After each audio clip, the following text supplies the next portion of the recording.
All right, I hear you enough already with the bonus material. Okay, so this is the last one until episode 250, unless I do an interview between the time I'm recording this and when episode 250 comes out.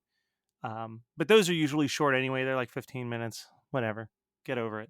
So, what is this one about? Well, some of you may know, some of you might not know that every Tuesday night at 8 p.m. Eastern Time on the Geekscape YouTube channel and Facebook page, Horror Movie Night does a live show. It's not any of the content that you get on your feed, it's like a bonus thing that's just for the people watching live for the most part. So it's about an hour to an hour and a half, usually in length. And it's us and some guests, and we have fun. We goof around. There's like a discussion topic, whatever. But I decided that at the end of each month, I would pull some of the best moments from those live episodes and do like a little like supercut of some highlights. So strap in. I'll introduce each one of these so you kind of know what the background is on each episode. So, this first batch is going to come from episode 1. We were joined by Chris LaMartina of WNUF Halloween Special and Robert Bacon of 91 Donkey Lane. And the topic was our best debut of a horror icon. And we kind of were free reign with that. It could either be like in the movie, the best time that you've ever seen him for the first time, or like when you were a kid, what was the first experience you had seeing him? Anyway, we talked to Chris a little bit about what was going on with the WNUF Halloween Special sequel, and we talked to Bacon about what it was like being trapped inside his apartment with his co-host Nate. And I think we got some pretty funny content. There's a really great bit towards the end where Bacon is telling us about all of the pop vinyl figures that he has of 11 from Stranger Things, which I thought was really funny. So enjoy. Our next guest, Scott was shocked to find out was attractive. Robert Bacon of the 91 Donkey Lane podcast. Hey! For the record, he didn't say I was attractive. He said, "Oh, I thought you would look like an incel." So, at the very least, I don't look like an incel, but I still could be one. So we don't know. I don't know. How much sex have you had because of 91 Donkey Lane? That's what I really want to know. Negative 91. I guess we know why it's called that. Chris, obviously, the whole reason why everybody's doing these live streams and these podcasts is because, you know, the world's gone to hell. But you are shooting a movie sequel as it was happening. So what's going on with the WNUF sequel? I mean, this definitely wasn't a good thing. So we had oh boy, this is good. This is a good discussion.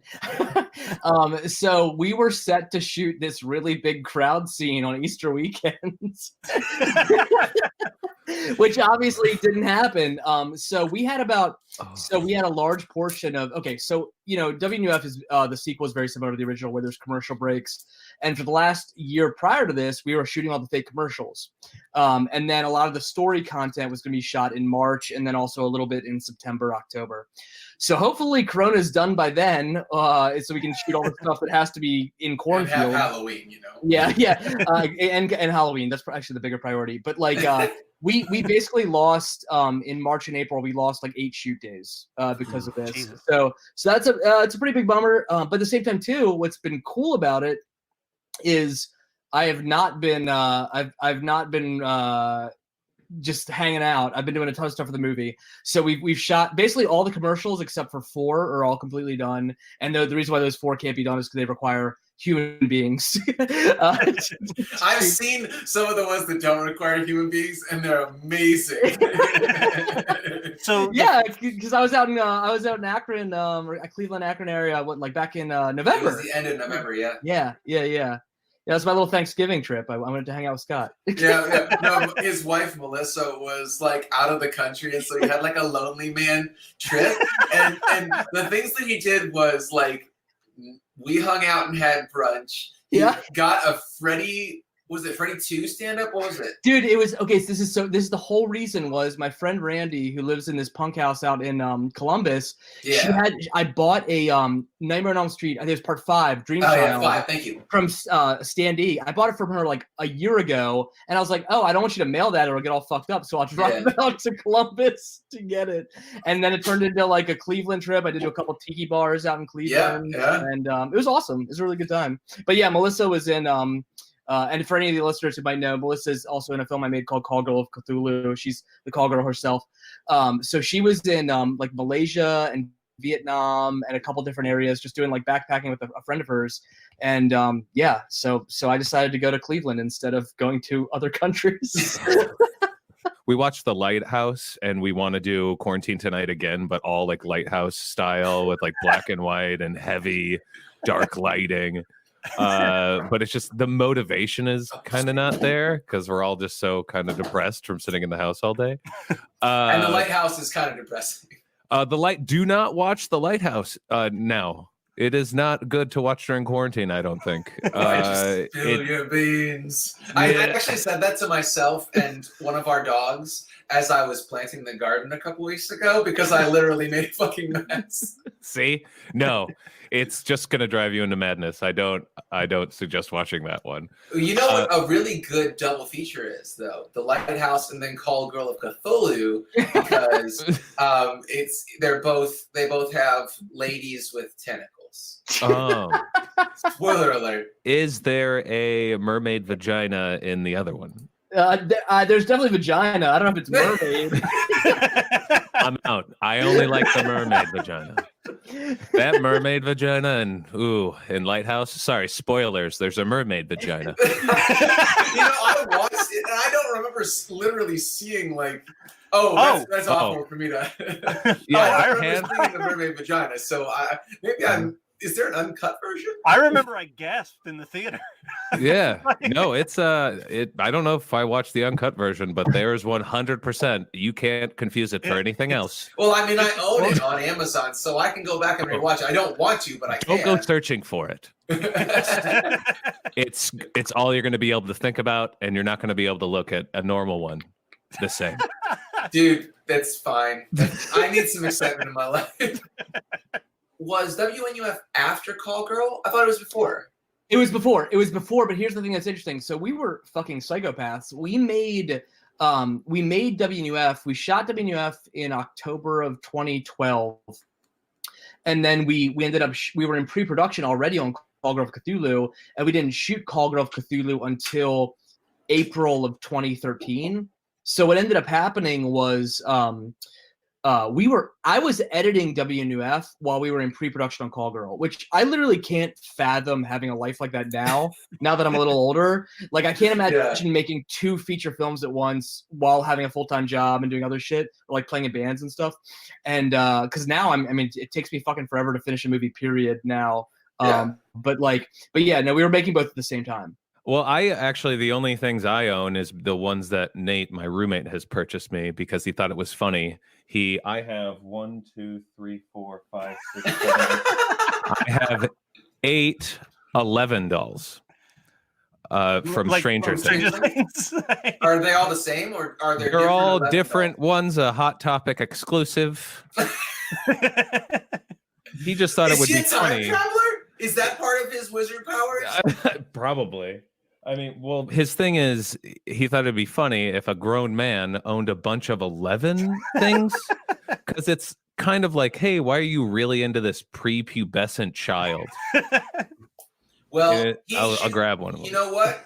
Anybody that asks you that, you can just say, why are all those dudes in Hollywood that are dating her into a prepubescent child? Are you serious? Oh yeah, read up on it. It's fucked up. I don't know if I can. I don't trust Drake. That's all I'm saying. Drake's always tweeting advice to her, and I'm like, Drake. He's one of them. But there are older men too. That what's her real name? Millie Bobby Brown. Yeah, I'm gonna drag that lady right now. She has too many older men friends, and I don't know what their plans are, but it's not cool, man. And also Tom says CD Cenobite. Just so you know, Tom, CD Cenobite is the best part of the Hellraiser franchise, so I don't even know why you're asking this question. You've heard the live episode about Hellraiser 3. It let's looks see here. awful just seeing you try to carry all of those. Well, this is only half of them. This is 11 hospital gown. That's going to be great to own. It's 11 in a hospital gown. So that's fucking Are they all fantastic. Funkos? Yep. 11. Oh, okay. That makes more sense now. Yeah. They're all 11. This is the Hot Topic exclusive. It's just 11 in a jacket. So that's worthless. Let's see here. Take them out and play with them then. We have then see now there's evidence of me playing with these. So we have Dude, they're within grabbing range. I don't know what else you have to prove. She just has a bloody nose and is elevated. They're these ideas. 11 in a burger t-shirt. Worthless. So, how much are Funkos? Just like when you buy them fresh? If they were $1, he wasted too much money. All right, so now we're going to jump into episode 2, which was with our friends, the Jersey Ghouls. And we were also joined by one of our favorite people, the unofficial 4th member of Horror Movie Night, which was, of course, Kyle. And Kyle had posted on Instagram about this essay that he had written about music.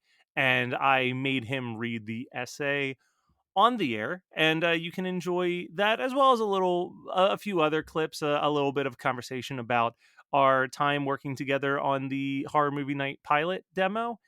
So strap in. Here's some of the stuff from episode 2. Without the 3 people that are on this show, the Horror Movie Night pilot could have never happened. Marissa and her husband graciously let us shoot almost all of our talking head segments in there. Kyle came out and directed all of the skits, and Jackie sacrificed her eardrums for something that didn't even make the final cut.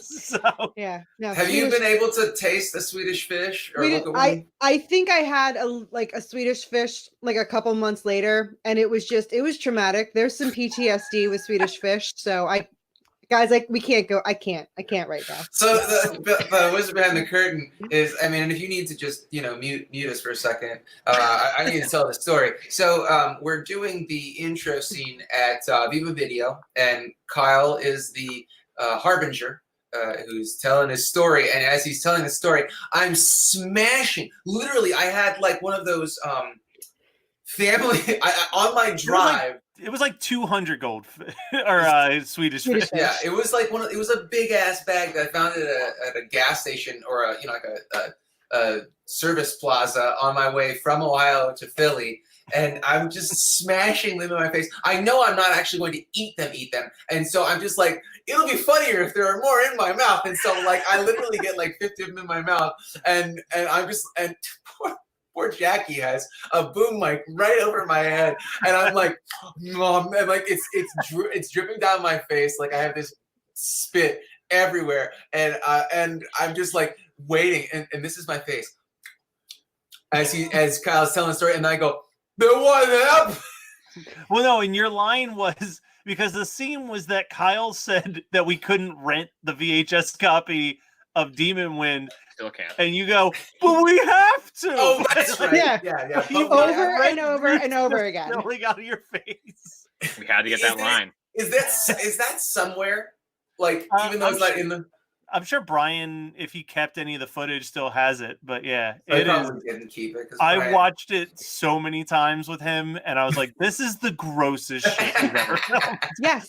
And that's considering that you, Matt, threw up a lot of weird oatmeal. Different Your stuff. oatmeal was so gross too, because it wasn't like fake. It was just you basically like baby birding it out. It was like, oh, dude, if you weren't there for us recording it, I literally had a bowl of instant oatmeal. And we would do the countdown, like, all right, we're going to go live in 3. And I'd scoop a bunch of it into my mouth and then hide behind the camera until I couldn't breathe, basically. And then just go. You're so method, Matt. I expected it to projectile out a lot more than it did. Come here. Yeah. But let's talk. Hey! Oh. Look who I found. Hey! I have a wife. But the other big thing, Kyle, is you are very active on Instagram, and you posted something yesterday, and I messaged you and said, I know it's not horror based, but I need you to read this. I'm not sure if any of the other people on this chat saw Kyle's childhood music essay that he wrote. But this shit is amazing. So I have to give a shout out to my wife that I have one too, Scott. Her name's Carly, and one of her favorite things to do is to fucking make fun of me for everything that I've ever done in a past life in my childhood. So that goes from like reading my live journal out loud to my friends in college who she had just met, to what we did the other night, going through a pile of my school stuff that my mom had saved. Let it be known that my mom saved everything, so it's a lot of like newsletters that don't matter and like math papers that don't matter. But one of the things that did come out of this was my yearbook. So this is 5th grade. It starts out with the Pledge of Allegiance, which is a choice. And then so the second page is just like the letter from the principal that like this is, you know, whatever. The same, it's got to be the same template every year. Right? Like, yeah. Not to mention, but we were also the last 5th grade class to be at that elementary school because then they moved. Look, I'm part of history. So thank you for giving me this platform to read to you music through the ages. See that fucking word art? Oh, word art for the win. What you know? I'm gonna try to read it straight. There's a lot of things I want to comment on, but I'm just gonna let the words just do it. Okay. 100 out of 245 people do not like music. Did you do that study yourself? What was that? Did you hard research? My works cited isn't included in my yearbook. Are there footnotes? Yeah, I'm gonna need a source check on that. Not in this 1-page essay. I'll tell you that much. 100 out of 245 people do not like music. Do you like music? The odds of a person not liking music are 500 in 1 million. The timeline of music has changed a lot. A lot is bolded and capitalized. Obviously. It's important to emphasize. This is I used a really interesting quote here. Like Elmo from Sesame Street saying, "What makes music? Anything makes music." End quote. Wow. Another hard fact here: the first kind of music was European orchestra. Let's not fact check it. Let's just no. Yeah. You don't need to. It's gotta be true. Was this actually a school, or Yeah. was this? No, You weren't homeschooled or anything? It was a one-room this shack. was Nyack Center School, part of the East Line Public School System. I was there. Many other kids were there. Nobody wrote this except me. Okay. The first kind of music was European orchestra. This was violin music. Okay. Just a fragment of a sentence. That's also incorrect. European orchestra turned into American band music. Yeah, just went from 0 just A to B. No. Yeah, just quick.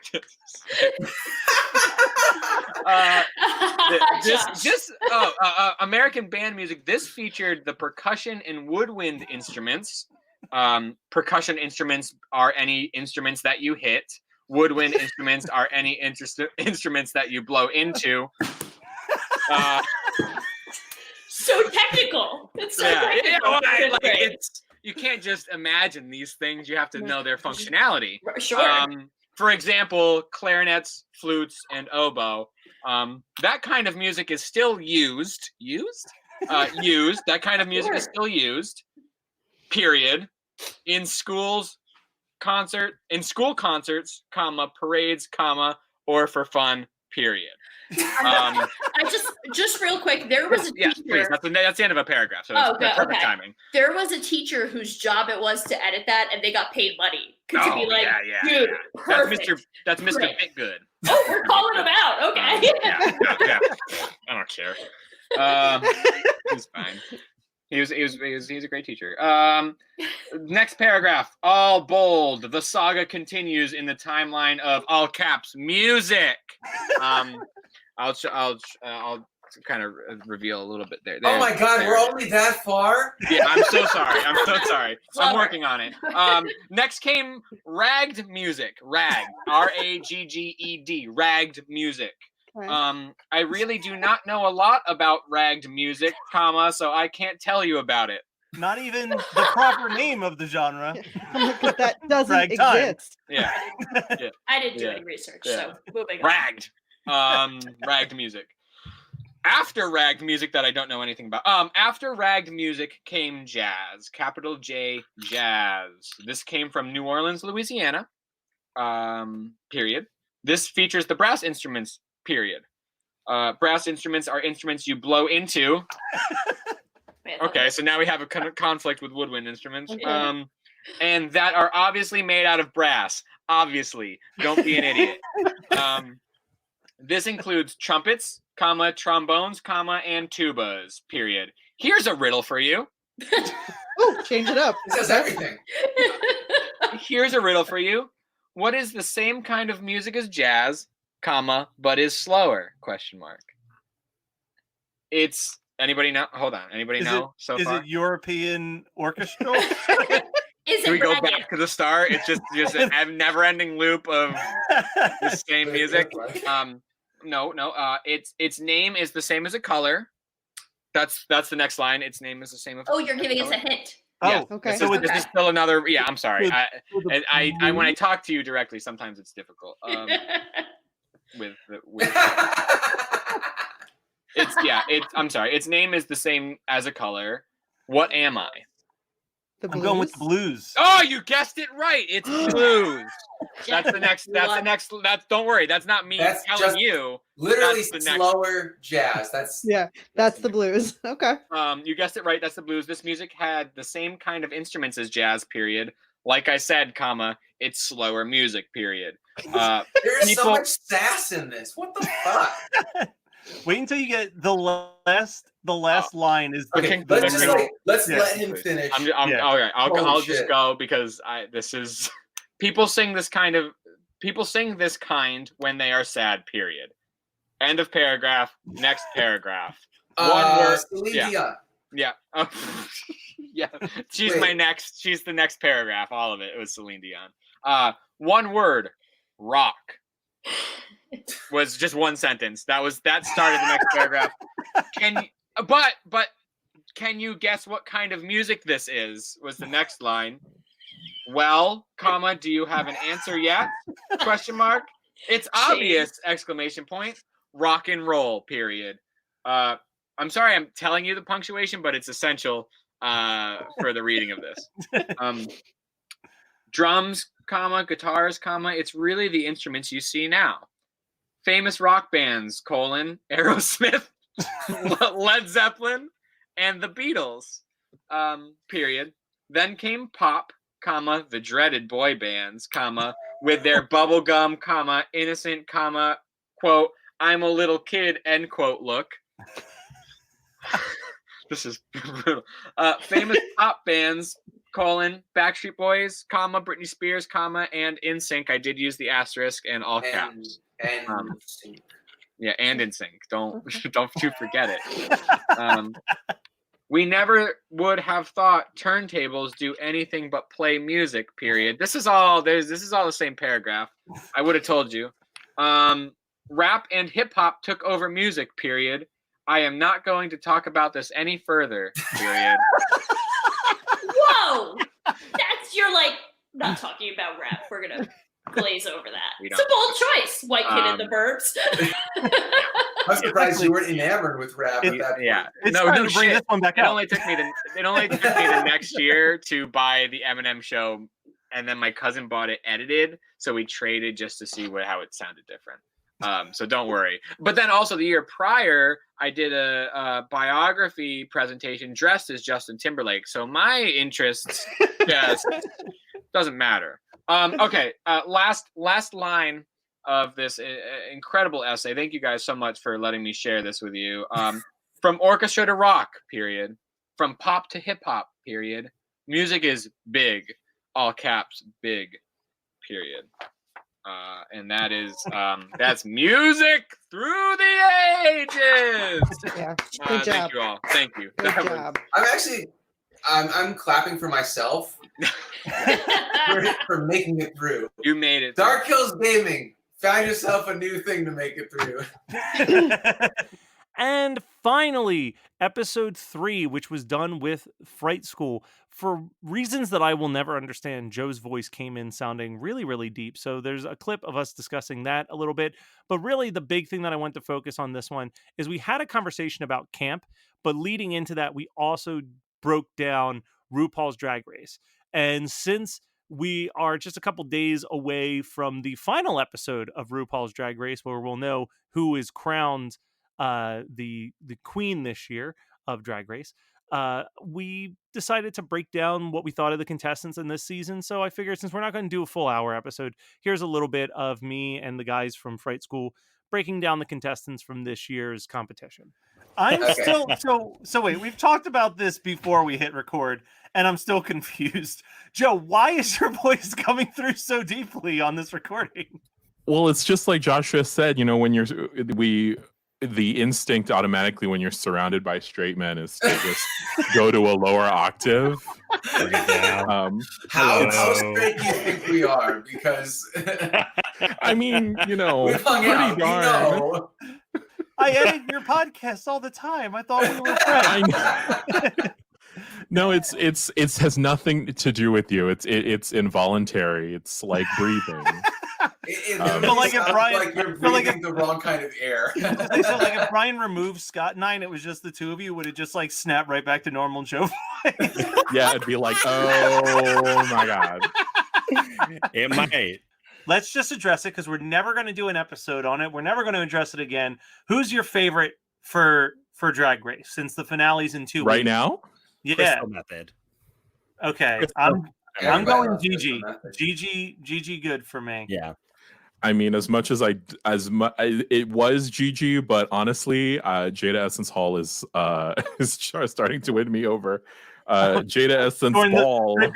Right before the final episode, you're like, you know what? You're starting to win me over. Look over there. Yeah. Well, because this whole season has been like, most of the season's been like, don't even acknowledge that this particular queen is even here. Yeah, which has been really weird, but that's fine. Which again is so unfortunate, because Scott, you were saying that you've kind of dropped out. You haven't been. I haven't watched the last 2 seasons. I just can't stand it. Too much bullshit for me. This has been such like a return to like really good. Like, I mean, for several years, I was kind of the same way. I feel like I've been being dragged to. Oh my God, that was I've been being forced to watch Drag Race, just because it's like it's our duty, It's also like habit, right? Yeah. But it's fun with a group of people and all of that kind of thing. But it's just like, there's been so much drama and just so much like, God, these aren't even talented queens. Like, you could just tell right from like the last couple seasons, you saw the top 5 a mile away. Oh my gosh, we just have to slog to get to it. This year, I think it's been really a nice return to form. They found some really incredible queens and really cool people, like outside of it, just they're outside of one. Yeah. Well, and that's what I was saying to you earlier. Yeah, I told you yesterday, like, this was the first season where it just felt like everybody got along backstage, so they didn't have any way to get them to fight with each other. Yeah. So just like totally talented people doing talented things for 12 episodes. And I was like, this is great. This is charming. This is nice. Like, but yeah, Sherry Pie, who in any other circumstance would be the person I'd be gunning to see win. Oh, yeah. But like before the season even starts, it's been very tough. Yeah, it's like before the season even starts, it's like, hey, so allegations came out that she's been catfishing so many people in New York for years and is a terrible, terrible predator of human beings. So and then admitted it and released her own statement. Yeah. Yeah. That was so not even like where was the fixers on that, Yeah. Well, and it's like, so weird seeing the edits. Like, you can watch, like, Scott, they literally just would edit her out of runways. They would edit her out of talent. Oh, she's the one that you mentioned, like Yeah. at the beginning, or it's like a month ago or something like that. You were like, "There's this one person on Drag Race this season that you just doesn't. She doesn't even exist." Yeah, like they just try to edit around it, and she's one. But she's killing it. Yeah, she's like everything that I look for in a drag queen. Like she just does like comedic old like weird drag. Like she just is very good at what she does. Just is unfortunately a terrible person behind the scenes. And like what has been kind of cool is how she'll win certain rounds, like certain maxi challenges and stuff like that. And at the end of the episode, it'll just tell you like the $5,000 we were supposed to go to Sherry Pie, we've decided to donate to this charity. Like they just wouldn't. They completely alienated. Like cut her out, didn't show her unless she was like focal to like who won that round, and like she made it to the final four, but is not welcome to perform in the finale, and like not welcome to the reunion or anything. Because they film everything a year in advance, so like this is nothing that they could have foreseen. What I will say about Sherry Pie is the fact that like I think editing her out actually really gave us meaning the audience, the chance to look at like to focus the narrative on other people, where Sherry Pie may have taken up a lot of space in like our consciousness and what the editors and the producers might have put forth. And so like we had the chance to like really focus in on like a Crystal Method, a Widow Von Du, and that sort of thing. And and Sherry Pie is included in what I'm about to say next, is that this was the first season in a long time where I was genuinely surprised by how people did and how the different queens did in their performances. Like I usually in the last couple of seasons, it's been like, oh, you obviously are the Instagram look queen who doesn't know that she needs to be funny and takes us too seriously. When like this season, it's constantly been like, oh, I completely mischaracterize you. And by the end of it, you are rooting for people who like when the season started, I'd never root for. So yeah, Gigi, I really, nothing else, Gigi Good for sure. If nothing else, just watch Gigi Good's performance in the Snatch Game, which was like literally when she walked out, you're like you said, Joe, I 100% was like, okay, great. Just another Instagram drag queen that's super gorgeous and has no other things to back it up. And then did the impossible of being like, I'm going to do Snatch Game as a robot. And RuPaul being like, I don't think I can bounce back and forth with a robot. I really don't think you should do it. And she's like, I'm going to do it. Yeah. And it stole the show. Yeah, it was great. It was the best physical performance I've ever seen. Like her struggling to pick up her cards because she doesn't have like good fingers to grab things, and like just doing these weird head movements while she's just sitting there. I think you sold me on this season. Dude, it's great. Sherry Pie also, I will say Sherry Pie, for all the negatives, the Katharine Hepburn Snatch Game bit. It was amazing. So for her Snatch Game, she just had scribbles written across every single card.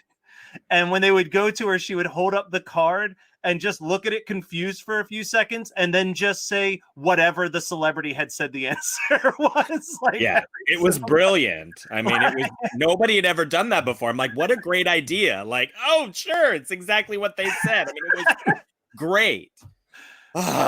It's so frustrating.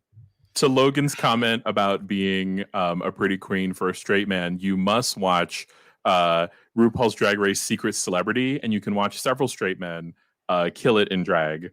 That is true. Which, like, no one really, just like Untucked, no one really needs to watch Secret Celebrity. Plus, if you're like Joshua, you probably won't know like more than half of the celebrities that are on it. But celebrities. Yeah, celebrity. The veritable who's that?